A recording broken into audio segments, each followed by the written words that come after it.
Let's talk about that new strategy a little bit, because as you said earlier, we're really at a historic moment here. We saw 4 years of Donald Trump, 4 years of President Biden. We're going back to 4 years of Donald Trump. Is this going to be a continuation of 2017 to the beginning of 2021? What does that look like? Well, I think what you're going to see this time is in terms of personnel. I think it was Ronald Reagan who once said, personnel is policy. And I think you're going to see much more attention paid to the people they appoint. I think they know that they have to clear out holdovers who were very obstructionist when Trump took over in 2017.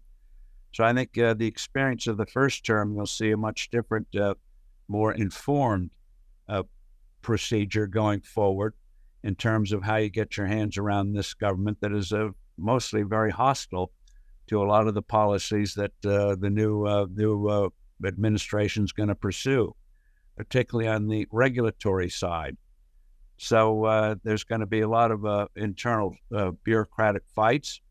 But this time also, the administration has two big Supreme Court decisions on their side. One was, of course, West Virginia versus EPA, and the other was what they call the Chevron deference, which said that regulatory agencies can't enact major pieces of what are in effect legislation without congressional approval. And also, I think you're going to see a push to pass something called the REINS Act, which will mean that Congress has to approve major pieces of regulation that are going to cost the economy more than $100 million. And the passage of the REINS Act, plus those two Supreme Court decisions, I think you'll see some real headway made against a very obstinate, power-hungry bureaucracy, both in the government itself and in the regulatory agencies. There have been obviously endless conversations since Donald Trump won in the middle of the night until now. It was a decisive victory, clearly shows that American voters do want change from the current administration. The Democrats I've talked to have come to the consensus that they need to look inward. The party needs to do some soul searching. When you hear all of these post-mortem conversations, do you think anything's missing? Not really. The reaction, of course, was shock, especially on the Democratic side. They did not expect this to happen, or the sweeping nature of what happened. Even in legislative races, the Republicans did well, what they called down ballot.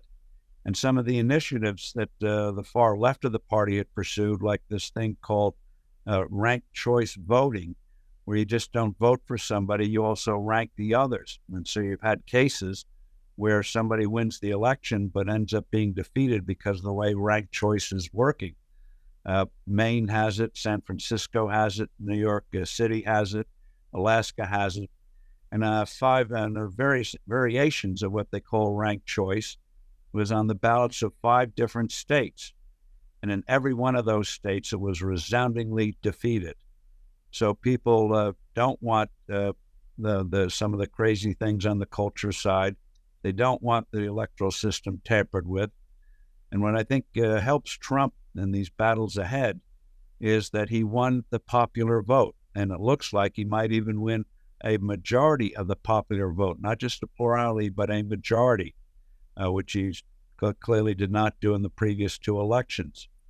So I hope the Democrats, once they get over the shock and expressing outrage, do look inward and figure out where do we go from here, and try to recreate perhaps some of the spirit of the old Democratic Party, especially on issues like national security.